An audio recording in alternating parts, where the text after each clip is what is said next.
منى، هو وانت بتتجوزي حد جاب لك هدوم مستعمله وقال لك خديها؟ حبيبتي الظروف غير الظروف. خلاص يا انت منى. اخوكي اللي عليه الحمل كله. معلش، لا اخويا مين قال لك ان عليه الحمل امال كله؟ ايه؟ انت ليكي ده حد جوز- غيره؟ انا باخد معاش بابا لحد ما اكتب كاتب كتابي على الفرح. امال انا مأجله الفرح لحد يوم كاتب الكتاب لحد يوم الفرح ليه؟ انا غلطانه اخويا يعني. بيساعدني بجزء أنا وانا غلطانة. ما البسش هدوم مستعمله. انا غلطانه ان انا انت فكرت. بترضيها على نفسك. انا غلطانه، انا بساعد. بتساعدي؟ لا ما تساعديش. أنا غلطانة يا ستي. شكرا منك، خذي الباب في ايدك.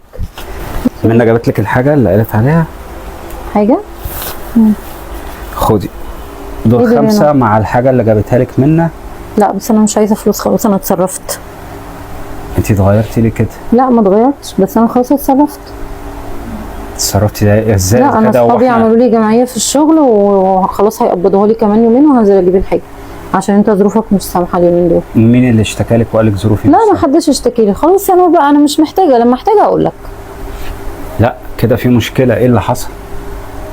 يعني انت مش عارف يا نور اللي حصل؟